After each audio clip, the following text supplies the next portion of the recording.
Hello and welcome to another episode of Flick Check. I, as always, am your host, Andrew Woltman. I never thought I'd make it to 4 episodes of this show, but then again, I also own it. Time for the movie news! The biggest piece of news to come out this week was the reveal of the Man of Steel sequel title, Batman vs. Superman: Dawn of Justice. Now, personally, I think this sounds more like a sappy courtroom drama from the 80s than it does a superhero movie, but I'm sure Warner Brothers knows what they're doing.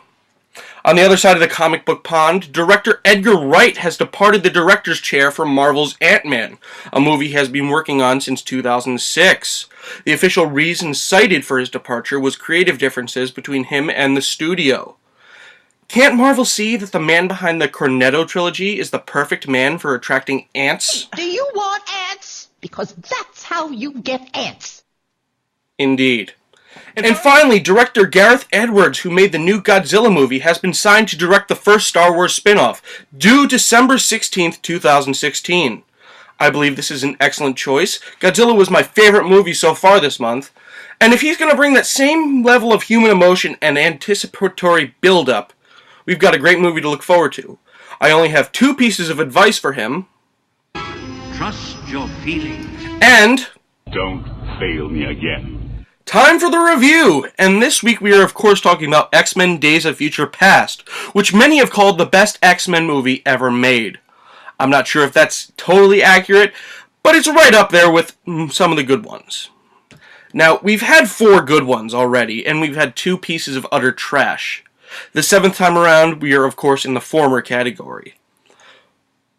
In the past, we've had kind of a problem with the X-Men movies, whereas most of the screen time has gone to Hugh Jackman and his character Wolverine. Not that Jackman's a bad actor, and not that his character doesn't deserve the praise. However, I would have loved to see more of James Marsden as Cyclops. Now, the stakes are raised a lot this time because they have an overly ambitious goal of trying to correct the wrongs and fix the continuity problems that everyone has noticed in the series. And to their debit, they fixed a lot of it. You know, you can see where they can jump off from this point and go with any kind of story that they want. However, there's still that problem of, I don't see enough of what I want to see.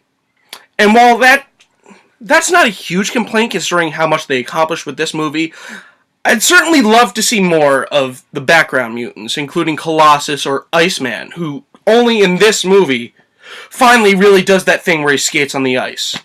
Not a spoiler, you've seen it in the trailers.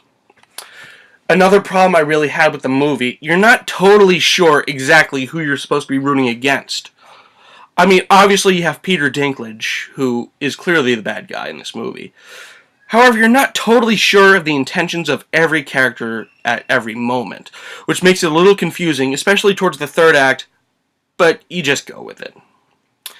As for the actors, Jackman, Patrick Stewart, Ian McKellen, all of whom reprise their roles and all of whom do a great job, but not one that really makes you feel like, oh, this is better than what they've done before. Now, James McAvoy, on the other hand, in the first film, he was this charming playboy who was teasing girls with his mutant powers. However, this time around, he's this disheveled loner, living in his mansion alone aside from Beast. And that gives him some really good chops to work with. And Michael Fassbender, who I'm not going to spoil what happens to his character, but with the changing circumstances going on in his life, he certainly adapts to that too. But of course, the best performance in this movie comes from Peter Dinklage as Bolivar Trask. It's clear to see why he's so popular as Tyrion Lannister in Game of Thrones. However, the Half-Man really steps his game up here when he becomes something more than just your average villain. To give a grade to X-Men Days of Future Past, I'd let it off with a check, because the trailers made it seem to be more than it would be, and I wasn't totally pleased with what I got, but it was still very, very good, and certainly better than anything out of Camp Ratner. I want to thank everyone for tuning into the show. I want to give a special shout out to Adam Glock, who is currently working on theme music for the show, and hopefully that'll be up soon. Once again, I'm Andrew Woltman, and if you're not sure about a flick, let me give it a check. Have a good night.